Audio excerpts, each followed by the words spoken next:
Quando é possível a ação de exigir contas? Olha só, a ação de exigir contas ela é cabível quando há uma relação jurídica onde um administra o negócio de outro ou então defende o seu interesse. Nesses casos são cabíveis a ação de exigir contas, tá certo? Qual o objetivo da ação de exigir contas? Olha só, o objetivo é checar se há saldo positivo ou negativo é oriundo da relação jurídica, tá? Isso tem que ser demonstrado através de todos os itens, tanto com os créditos e com relação aos débitos efetuados, tá certo? Qual a natureza jurídica da ação de prestação de contas?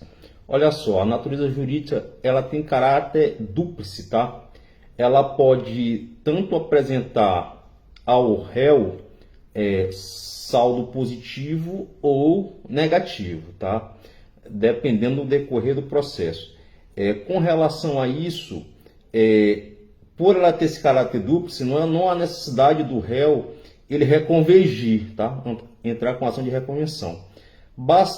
Só que caso o pedido seja negado, né, ele indeferido, ele pode reconvergir, mas a princípio não há necessidade, tá certo? Qual o procedimento da ação de exigir contas? Olha só, ela é disposta em duas fases, tá? A primeira fase é a fase que o juiz vai observar se há a obrigação dessa prestação de contas. Não havendo a prestação de contas, tá, o processo é encerrado a priori, né, de começo logo. Como funciona a primeira fase?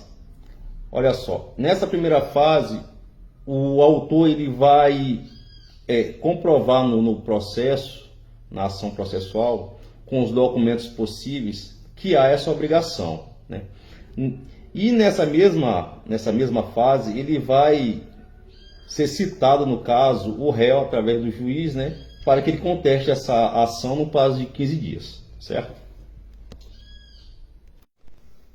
Quais as movimentações que o réu pode fazer no caso da ação de exigir contas? Olha só, o réu ele pode apresentar as contas, tá? Desde logo de princípio, e já seguir para a segunda fase do procedimento. Ele pode se recusar a prestar as contas, e aí vai ser decretada a revelia, certo?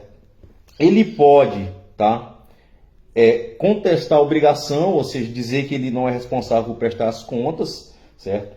E ele pode ficar inerte, que também vai ser decretada a revelia. Após a decisão que encerra a primeira fase do processo de exigir contas ou da ação de exigir contas, o que acontece? Olha só, com base no artigo 550 do CPC, tá? Essa é uma decisão interlocutória, certo? E para esse tipo de decisão cabe-se agravo de instrumento, tá bom? E daí então segue-se o rito normal do artigo 1115 do CPC. E na segunda fase, o que acontece?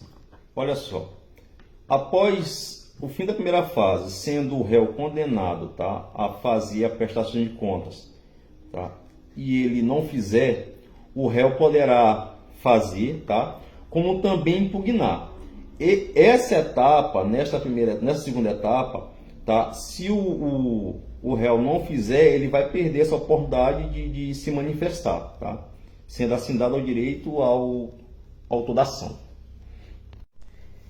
E se acaso os dois não apresentarem as contas? Olha só, se os dois não apresentarem as contas, o processo não poderá seguir, certo? Haverá a possibilidade do juiz intimar o autor para que ele preste as contas no prazo de 15 dias. De qual forma as contas devem ser prestadas? Olha só, essas contas devem ser prestadas de forma mais objetiva possível, tá? Então, assim, elas devem ser munidas de documentos e notas fiscais, recibos, que possam comprovar aquela obrigação. Então, essa é o principal meio. O que é a prestação de conta por dependência? Olha só, é aquela prestação de contas onde o tutor, o curador, o administrador, tá? Ele é nomeado em um processo e quando ele vai prestar essas contas elas são feitas apartado, em separado ao processo principal. Então, em casos em que ele não consiga fazer a comprovação de correta das contas, os seus bens, os seus próprios bens, eles podem ser sequestrados. É isso aí.